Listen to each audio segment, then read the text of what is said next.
जो संपूर्ण आपत्तियों का घर है वो है अहंकार। अनित्य अहंकार, मैं आश्रय लेना। अनित्य जितने भी नाशवान पदार्थ हैं उनमें जो मैंपन आरोपित कर लिया वही अहंकार है। सब प्रभु के सिवा जो कुछ है वो सब नाशवान है। आत्मा के सिवा जो कुछ है वो सब भ्रम है और अहंकार इसी में होता है। यदि प्रभु जनित अहम होता है वो बड़ा विशुद्ध निर्मल होता है, वो परम शांतिदायक होता है। जैसे अभिमान जाय जन भोरे, मैं सेवक रघुपति पति मोरे, या अहम ब्रह्मास्मि, ये परम पवित्र अहम है। ये जो नाशवान भोग सामग्री, नाना प्रकार के परिवर्तनशील परिस्थितियां, इनका जो मैं स्वामी बन बैठा, इनका जो अहम कर्ता बन बैठा, भोक्ता बन बैठा, यही हमारे पतन का हेतु है। अपने सुदृढ़ विवेक के द्वारा अच्छी तरह समझ लो कि अहंकार नामक वस्तु ही तुम्हें दुख रूपी समुद्र में डाले हुए है। जैसे वायु के प्रवाह में पड़कर मोर पंख का अग्रभाग हिलता रहता है, उसी प्रकार ये चंचल चित्त अत्यंत व्यग्र होकर के इधर उधर भटकता रहता है। जैसे कुत्ता अपना पेट भरने के लिए व्याकुल हो, गांव में से घर घर स्थान स्थान में पिटता हुआ भटकता रहता है, वैसी दशा में चंचल मन अहंकार के कारण ही अनुकूलता की प्राप्ति में देश विदेश न जाने कहां भटकता रहता है। यदि से कभी धन का भंडार भी मिल जाए तो भी ये तृप्त नहीं होने वाला। जैसे बांस या बेत की बनी हुई पिटारी से कभी आप उस पिटारी को भर नहीं सकते। जैसे बांस या बेत की पिटारी बने और उसको आप पूरी नदी में हजारों बार डुबोए तो भी उसमें जल रहेगा ही नहीं, क्योंकि इतने छेद होते हैं। ऐसे ही पूरे विश्व का धन भंडारा मिल जाए तो भी आप तृप्त होने वाले नहीं। धन से मनुष्य का कभी मन नहीं भर सकता, भोगों से कभी मन नहीं भर सकता। अगर इसको भर सकता है आनंद में तो केवल प्रभु का चिंतन भर सकता है। हटाओ उधर से, प्रभु के चरणारविंद में लगा दो। जैसे अपने झुंड से बिछुड़कर जाल में जकड़ा हुआ मृग कभी शांति को प्राप्त नहीं होता, उसी प्रकार सत्संग से रहित, भगवत चिंतन से रहित मन जो दुर्वासनाओं के जाल में पड़ गया वो कभी सुख को प्राप्त नहीं हो सकता। विश्वास मानो, ये ब्रह्म ऋषियों की वाणी, महापुरुषों की वाणी है। तरंगों के समान ये चंचल वृत्ति धारण करने वाला मन स्थूल शरीर में, सूक्ष्म शरीर में इतना फंस चुका है कि ये कभी स्थिर नहीं रहता, भागता रहता है। जिसका मन चंचल हो कैसे शांत हो सकता है, कैसे आनंद का अनुभव कर सकता है। विषयों के चिंतन से क्षुभित हुआ ये मन मंदराचल के आघात से उछलती हुई क्षीर सागर की दुग्ध राशि जैसी दसों दिशाओं में फैलाता रहता है, भटकता रहता है। मन के द्वारा ही नाना प्रकार की वृत्तियां भोगों में फंसी हुई है, कभी शांति नहीं मिलती। जैसे मृग गड्ढे में गिर जाए, हरी हरी दूब चरने के लिए जाए और वहां गड्ढा वो देख ना पाए और उसमें गिर जाए, अब बोले उसकी क्या दशा। ऐसे ही भोग वासनाओं के लालच में फंसकर हम शरीर संसार में फंस गए। अब इसमें दुर्दशा ही दुर्दशा है। केवल एक मनुष्य शरीर है जिससे आप इस संसार रूपी गड्ढे से अपने को निकाल सकते हो, विवेक के द्वारा, गुरु चरणों का आश्रय लेकर, भजन परायण होकर के। जैसे पिंजड़े में बंद हुआ चाहे जितना बलवान सिंह हो, वो प्रतिदिन सूखने लगता है और क्लेशित होता रहता है, पर वो पिंजड़े से बाहर नहीं निकल सकता। ऐसे ही चाहे जितना बुद्धिमान हो, जिसका मन भोगों में फंस गया वो हर समय चलता रहता है, हर समय आत्मबलहीन होता रहता है। ये मन जब भोगों की तरफ आकर्षित होता है तो उपासक को ऐसे चलाता है कि इससे बढ़कर कोई अग्नि ही नहीं है। बहुत ध्यान देने योग्य बात है। जब मन भोगों में अपने सबका तो फंसाइए, जब वो कहता हमें ये भोग चाहिए, हम कहते नहीं शास्त्र विरुद्ध है, उस समय वो प्रतिकूलता की आग पैदा करता है। उस आग को जो सह गया वही महात्मा। सहे सो साधु सहत सहत बाढ़े भगत गृह तन गुरु हित गार। पर साधक से नहीं पाता, टूट जाता है। टूट गया तो फिर क्या, जो सह गया वही महात्मा। सहनशील आशय उदार धीरज सहित विवेकी, धैर्यवान विवेकवान, भगवत प्राप्ति का लक्ष्य दृढ़ करके आए हुए मन के विकार के वेग को सह गया। जो सह गया वो अमृत पद का अधिकारी हो गया। मैं ऐसा समझता हूं कि एक विशाल पर्वत पर चढ़ना सरल है, लेकिन मन को वश में करना बड़ा कठिन है। जैसे मांस भक्षी पक्षी मांस पर टूट पड़ता है, ऐसे ही मन भोगों को देखते ही इंद्रियों से उस पर टूट पड़ता है। कोई चतुर सुजान साधक है कि उसे रोक सके, नहीं तो उसी में भ्रष्ट हो जाता है। और ये बड़ा विचित्र मन है। जैसे बालकों के सामने नए नए खिलौने डालते जाओ तो खेलते जाएंगे, पुराने हटाते जाएंगे। ऐसे ही ये प्रत्येक क्षण नए भोग की मांग करता जाएगा और पीछे भोगे हुए विषयों का त्याग करता जाएगा। ये बड़ा विचित्र स्वभाव वाला मन है, कभी एक जगह स्थिर नहीं रह सकता। बड़ा विचित्र खेल संसार का, बड़ा विचित्र खेल। जिसे तुम सुंदरी समझ रहे हो, उसके बगल में बैठा हुआ पति किसी और स्त्री की तरफ देख रहा है। जिसे तुम बड़ा सुंदर पुरुष समझ रहे हो, उसकी पत्नी किसी और पुरुष की तरफ देख रही है। जिसे तुम बड़ा संपत्तिवान समझ रहे हो, किसी और संपत्तिवान को संपत्तिवान मान करके आकांक्षा कर रहा है कि और मैं संपत्तिवान बनूं। बड़ा विचित्र माया का खेल है। ये मन नए नए खिलौने ढूंढता रहता है। साधक सावधान, इसका खेल ही बंद कर दे। प्रियालाल के साथ खेलना है, अब जगत के साथ नहीं खेलना। अब इन भोगों में बहुत समय हो गया सुख ढूंढते हुए, अब हम प्रियालाल के चरणारविंद के सुख में निमग्न होंगे। जैसे बालक पहले तो खिलौनों की ओर ललकता है, जब खिलौने मिल जाते हैं तो उधर से मुंह मोड़ के और खिलौने चाहता है। ऐसे ही मन विषय देखते ही टूट पड़ता है और उसके भोगने के बाद उससे विरत होकर नए नए विषयों की खोज करता है। मैं समुद्र को पी जाना, सुमेरु पर्वत को जड़ से उखाड़ फेंकना और अग्नि का आहार करना सरल समझता हूं, लेकिन मन को वश में कर लेना बड़ा कठिन समझता हूं। चंचल मन को वश में कर लेना बड़ा कठिन है। ये वही जानते हैं जो साधक हैं, वास्तविक साधक हैं। जब जैसा वेग आया वैसा शांत कर लिया, उनको साधक लिए तो विषयी जीव क्या जाने की साधना क्या होती है। साधक वही है जब वेग आया उसे सह गया। हा किशोरी हा लाडली, प्रियाजू का चित्तन सह गया। वो जानता है कि मन कितना वेगवान है और कितना जलाता है, और उसका परिणाम होता है परम पद, भगवत तत्व का बोध, भगवत प्राप्ति, महाआनंद। दसों दिशाएं उसके लिए आनंदमय हो जाती, त्रिभुवन उसकी जय जयकार करता है। सा तरति सा लोकाम तारयति। जब तक ये मन है तभी तक ये तीनों लोगों की सत्ता तुम्हें दिखाई दे रही है। ध्यान देना, जब तक ये मन है तभी तक तीनों लोगों की सत्ता दिखाई दे रही है। जहां मन तुम्हारा संसार का मन छोड़कर भगवत चिंतन करते हुए मरा तो ये त्रिलोक है ही नहीं। गोस्वामी तुलसीदास जी ने विनय पत्रिका में कहा है कि हे हरि कस नहरहु भ्रम भारी, हे हरि कस नहरहु भ्रम भारी। यद्यपि मृषा सत्य भासे, यद्यपि मृषा सत्य भासे। जब लगी नहीं कृपा तुम्हारी, जब लगी नहीं कृपा तुम्हारी। यद्यपि मृषा ये सत्य भासे हरि, यद्यपि मृषा ये सत्य भासे। जब लगी नहीं कृपा तुम्हारी, जब लगी नहीं कृपा तुम्हारी।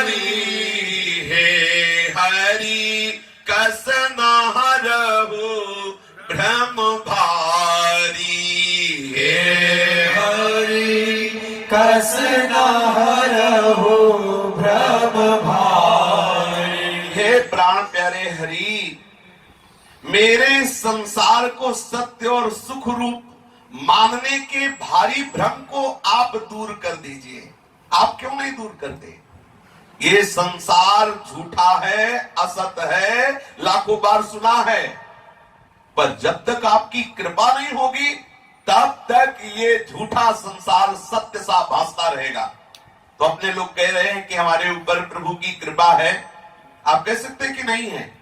बोलो हमें मनुष्य शरीर मिला, कृपा, वृंदावन धाम का सानिध्य मिला, कृपा, और सत्संग मिला, स्पष्ट महाकृपा, स्पष्ट महाकृपा।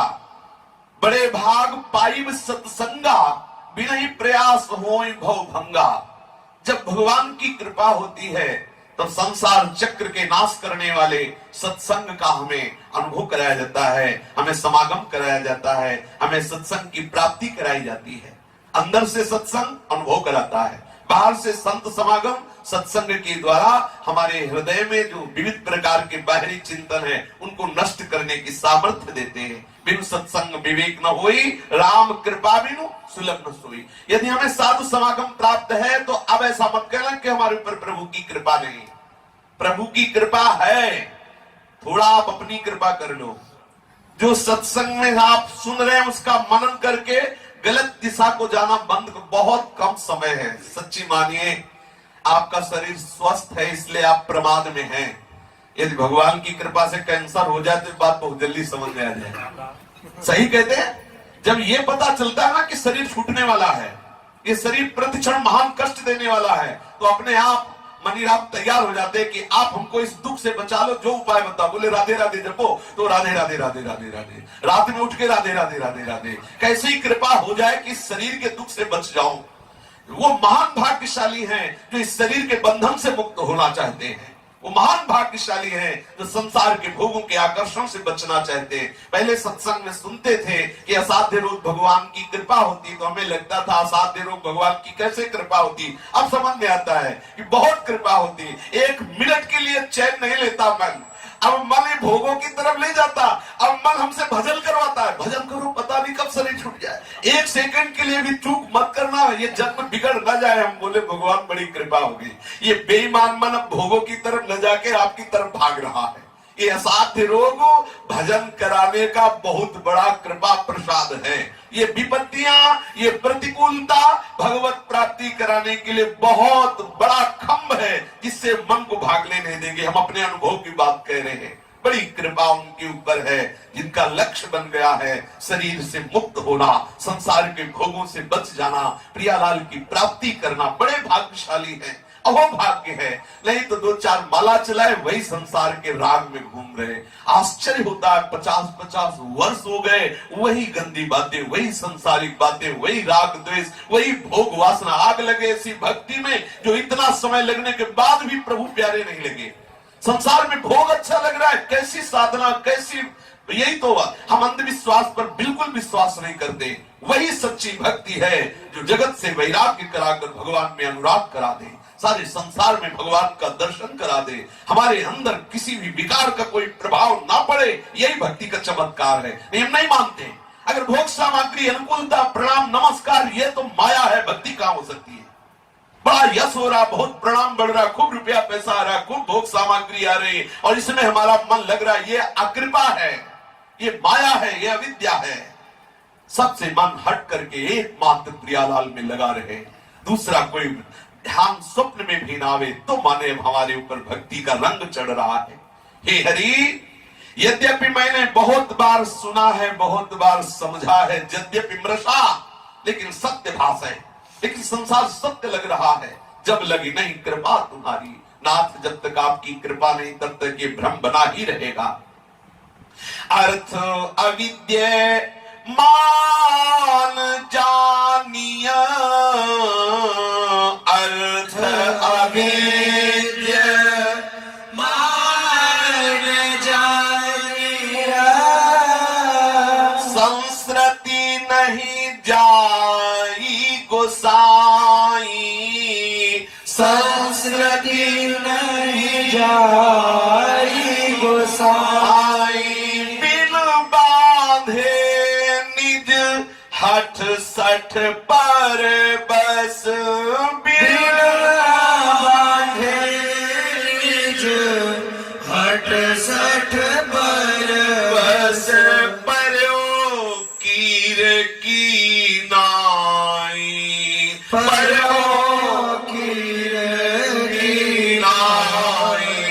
हे हरि कस नारहु भ्रम भारी, हे हरि कस नारहु भ्रम भारी। मैं जानता हूं प्रभु, सुना है सत्संग में ये शरीर, ये धन, ये पुत्र, ये स्त्री, आकर्षण सब धोखा है, ये सत्य नहीं है। किंतु हे मेरे प्रीतम, इतने पर भी ये संसार का आकर्षण पिंड नहीं छोड़ रहा, इससे छुटकारा नहीं मिल रहा है। यद्यपि मुझे कोई पकड़े नहीं है, मैं किसी के द्वारा बंधा नहीं हूं। जैसे तोता जब वो नलिनी में आकर के बैठता है, वो एक पोला सा बांस का होता है, वो घूम जाता है, दाना के लोभ से बैठता है, वैसे घूम गया। अब वो सोचता है अगर मैं छोड़ दिया तो मर जाऊंगा, वो कस के और पकड़ लेता, अगर छोड़ दे तो मुक्त हो गया। ऐसे ही मैं फंस गया, अगर पत्नी पुत्र परिवार ये सब भोग सामग्री छोड़ दिया तो मैं जी नहीं सकता, मैं तुम्हारे बिना जी नहीं सकता, मैं इस भोग के बिना जी नहीं सकता, इस विषय के बिना नहीं जी सकता, मैं एसी के बिना नहीं जी सकता, मैं इस व्यवस्था के बिना नहीं जी सकता। हो गया, ना उसे एसी पकड़े, ना परिवार के पकड़े, ना भोग पकड़े, उसने खुद पकड़ रखा और कह रहा है मैं इनके बिना जी नहीं सकता। बिन बांधे निज हठ सठ परवश, हठ करके खुद पकड़े हुए है और कह रहा है मैं बंधा हूं, हे मुक्त, मुझे मुक्त करा दो। कैसी भगवान की विचित्र माया है कि सपने व्याधि विविध बाधा जनु, सपने वारी विविध बाधा जनो, मृत्यु उपस्थित आई, मृत्यु उपस्थित आई, वेद अनेक उपाय करे, हाँ उपाय करे, जागे बिनु पीर न जाई, जागे बिनु पीर न जाई, हे हरि कस न हरहु भ्रम भारी, हे कस न हरहु भ्रम भारी। जैसे किसी को स्वप्न में दिखाई दे कि मैं बहुत बड़ा रोग से ग्रसित हो गया और मेरी मृत्यु आ गई, अब मैं मरने जा रहा हूं। अब वो स्वप्न में देख रहा भयंकर रोग से ग्रसित और मृत्यु दशा को प्राप्त है। अब बाहर से तुम लाख जंत्र मंत्र जादू टोना औषधि करके देख लो, वो बिल्कुल ठीक होने वाला नहीं है। एक ही उपाय है, उसे जगा दो। बहुत सुंदर बात, समझ लीजिए। जैसे कोई स्वप्न में भयानक व्याधि से ग्रसित होकर मृत्यु दशा को प्राप्त हो रहा हो, वो भयानक दुख में दुखी है, तो उसके दुख का निवारण ना किसी वेद पाठ से होगा, ना किसी मंत्र से होगा, ना किसी वैद्य से होगा, ना किसी औषधि से होगा। क्या करो, सीधे उसको जगा दो, बस इतना ही उसके लिए है। अगर बाहर से हवन होम यज्ञ आदि करते रहो और वो शयन में स्वप्न में देखता रहे तो मरने का भयानक कष्ट भोगता रहेगा। केवल वो दुख जा सकता है तो जागने से जा सकता है। इसी प्रकार माया के भ्रम में पड़ा हुआ संसार की अनेक भोग वासना रूपी रोग से ग्रसित वो भयंकर मृत्यु दशा को प्राप्त हो रहा है। अगर उसे आप दुख रहित करना चाहते हो तो उसे ज्ञान करा दो कि तुम भगवान के चिदानंदमय अंश हो, तुम शरीर नहीं हो जो भोगों में फंस के भटक रहे हो। जहां वो जागा, ये जग जामिनी जागे जोगी परमार्थी प्रपंच वियोगी, उसी समय वो आनंद के अनुभव में आ जाएगा। जहां स्वप्न से जगाया उसको लगा रही है मैं स्वप्न देख रहा, खत्म, वो व्याधि खत्म, वो मृत्यु दशा खत्म। ऐसे ही शरीर राग के कारण भोग वासना में जला रही नाना प्रकार के दुख और मृत्यु आदि भयंकर दुख है। इसके लिए कोई अनुष्ठान चाहे जितना मृत्युंजय जप कर लो, ये अनुष्ठान तुम्हें दुख रहित नहीं कर पाएगा। एक ही बात है, किसी सदगुरु के द्वारा ये पता चल जाए कि हमारा स्वरूप क्या है, ये शरीर संसार का स्वरूप क्या है। अगर ये ज्ञान हो गया तो आप जाग गए। जब जाग गए तब रोना क्या, जब समझ गए फिर क्या सोना। जब माया का आकर्षण आपके हृदय में पड़ रहा था तब आप अविद्या से ग्रसित संसारी पुरुष थे। जब गुरु कृपा हुई, अज्ञान तिमिर का नाश हुआ, ज्ञानांजन का प्रकाश हो गया, फिर आपको दिखाई देगा कि सर्वम खलमिदं ब्रह्मणे नानास्ति किंचन, और वही सर्वम तत्व तुम ही हो। इसमें कोई अंतर नहीं, सारे भय खत्म। या मैं चिदानंद प्रभु का अंश हूं, सहचरी मानो, सखा मानो, जो मानो। इसी भाव से चिदानंद धाम में, चिदानंदमय लीला में प्रवेश पा गए। संसार के महान द्वंद्वों से आप बच गए। केवल जागना आवश्यक है, जाग जाओ। मोह निद्रा बहुत सो चुके, अनंत जन्म बीत गए, अब जागो। सदगुरु की शरण में जाकर सच्चिदानंद स्वरूप का अनुभव करो, वो तुम्हारा ही स्वरूप है। साधना से कोई स्वरूप की प्राप्ति नहीं होती। साधना होती है जो स्वरूप नहीं है उसे अपना मान रखे हो, उसके त्यागने की साधना होती है। जहां उसको त्यागा, बचा स्वरूप अपने आप अनुभव हो जाता है।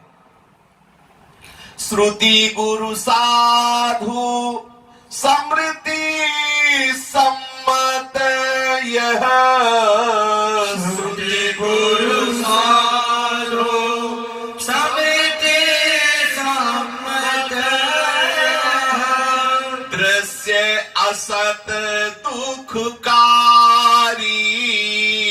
दृश्य असत दुखकारी देहि बिनु तजे भजे बिनु रघुपति, देहि बिनु तजे भजे बिनु रघुपति विपति सके कोटारी, विपति सके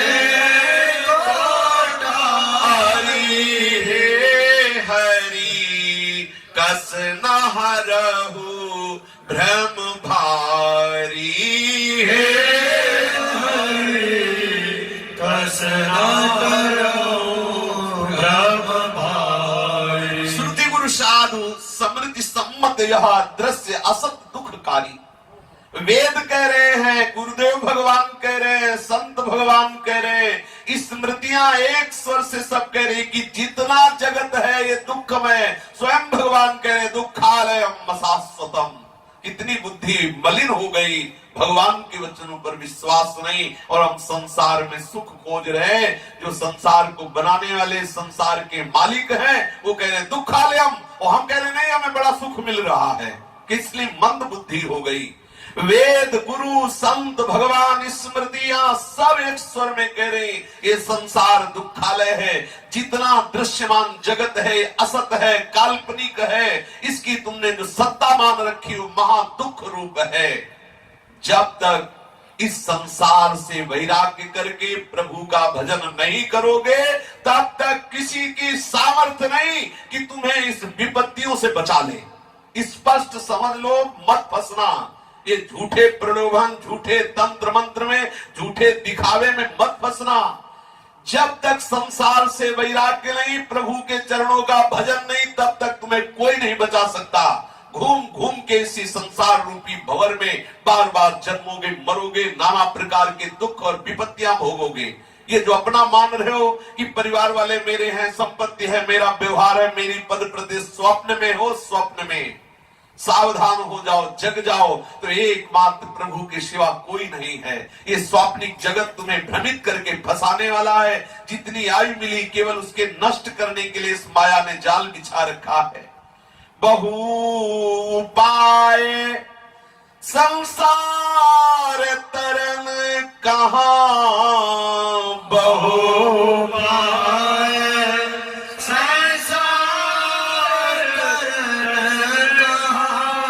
विमल गिरा श्रुति गावे, विमल गिरा श्रुति गावे। तुलसीदास मैं मोर गए बिनु, तुलसीदास मैं मोर गए बिनु, जीव सुख कबहू न पावे, जीव सुख कबहू न पावे। तुलसीदास मैं मोर गए बिनु, जीव सुख कबहू न पावे।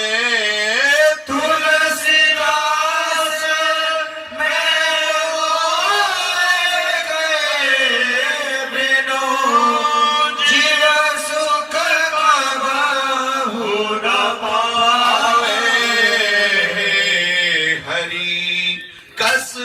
हरहु भ्रम भारी। हे हरि कस न हरऊ भ्रम भारी। वेद पुराण शास्त्र ये सब निर्मल भगवान की वाणी है। इस संसार से पार होने के बहुत उपाय बताते हैं, किंतु ध्यान देने योग्य बात है। गोस्वामी तुलसीदास जी कहते हैं, जब तक ये मैं और मेरा, ये अहमता ममता नहीं मिट जाती, तब तक कभी भी तुम्हारा कल्याण होने वाला नहीं। कभी तुम परमानंद सुख का, ये ध्रुव सत्य बात है, परम ध्रुव सत्य बात है। झूठे कोई आशीर्वाद दे मत मानना। जब तक देहाभिमान गलित नहीं होगा, जब तक अहमता ममता प्रियाजू के चरणों में नहीं समर्पित होगी, बिल्कुल आनंद का अनुभव नहीं होने वाला। एक अहमता ममता ये जग में है दुखदाई, ये जब श्री जी की ओर लगे तो होत परम सुखदाई। ध्यान देने योग्य बात है, यदि अहमता ममता को आप मिटाना चाहते हो, प्रभु के चरणों में लगाना चाहते हो, तो भोग भावनया याति बंधो दाढ़ वस्तु जहा तयोपशांतया याति बंधो जगती तानवम। जो जो तुम्हारे हृदय में भोग वासना जागृत हो, जो जो भोग वासना तुम्हें आकर्षित करे, तुम उसी भोग वासना का त्याग कर दो, तुम जीवन मुक्त हो जाओगे। ध्यान देने योग्य बात है। आवश्यकता और भोग वासना में अंतर है। आवश्यकता भूख इस शरीर की मिटाने की है। आचार्यों ने कहा, क्षुध व्याधि चिकित्सता, क्षुधा रूपी व्याधि की चिकित्सा करो। भूख लगे वो मांग खाऊंगो, गिनो न सांझ सवेरो, ब्रजवासिन के भूख टूकर घर घर छाछ महरो। जिससे हमारा उदर पोषण हो जाए, इसने कहा क्षुध व्याधि चिकित्सता। जैसे रोग की औषधि के द्वारा हम चिकित्सा करते हैं, ऐसे ही हमें भूख रूपी रोग की निवृत्ति के लिए भिक्षान्न से औषधि स्वरूप सेवन करना है। ऐसा ना हो कि मतलब अपच होने लगे, भजन छूटने लगे और नाना प्रकार की वासनाएं बढ़ने लगे। उचित भोजन, ये अनुभव की बात है। अगर आपका खाली पेट कुछ रहेगा तो भजन में रुचि बढ़ेगी, पूरा पेट भर जाएगा, प्रमाद स्थिति आने लगेगी। अच्छे अच्छे पदार्थ भी पाके देखे, रूखे सूखे भी पाके देखे, निर्जल देखे, सब करके देखा। सबका सार ये निकला कि उचित अन्न लेकर के यदि भजन किया जाए, इससे बड़ी कोई साधना नहीं। ना निर्जला रहने की जरूरत है, ना फलाहार रहने की जरूरत है। सब करके देखा है। एक सम अवस्था में आ जाओ। अगर आपका 2 रोटी दोपहर में, 1 रोटी 2 रोटी शाम के लेने से काम चल जाता है, बस एक नियम बना लो, उतना ही आहार लेते हुए बहुत काल तक अपने चित्त को प्रभु में लगाओ। ज्यादा है चाट चटोरापन भगवत मार्ग में बहुत हानिकारक है।